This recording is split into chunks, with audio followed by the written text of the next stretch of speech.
الرحمن الرحیم که چېرته پوښتنه وشي چې زما دغه روګانې زه پر اګزامپل غواړم دغه جان ډیلیټ کړم، یعنې بس ستا دا رو ډیلیټ کړم. چې کله ډیلیټ کړم هغه دریم ورسره ختم شو، باید دغه آی ډي نمبر یا ماته چې دلته مسلسل شمیره چې یا ورکړې ده باید دا ډیلیټ نشي.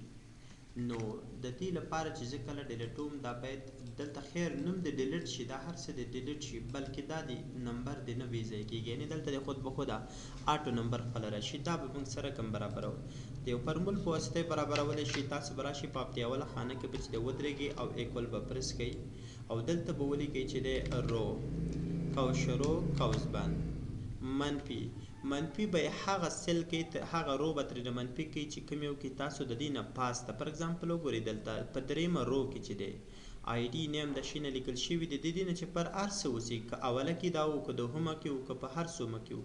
نو دا اوس په دریمه کې دی، زه به راشم دلته به 3 ولیکم او د دې نه پس به دا انټر کړم. چې کله د انټر که راشه دا اوس داسې ډریګ که مطلب دومره مې کړل. زه اوس د دې نه که دلته راشم دا ډیلیټ کړم یا هر یوه ډیلیټوئ، پر اګزامپل دا ډیلیټ شو ولې هغه نه ډیلیټېږي، 3 خپله راغلل. پر اګزامپل دلته رالم او دا مې ډیلیټ کړ خو ولې نوم ډیلیټېږي. ګورئ دا سعید دی، زه غواړم دا ډیلیټ کړم، 5مه شمیره ده. نو ولې سعید ډیلیټ شو خو ولې دا نمبر آته خپله راغلی.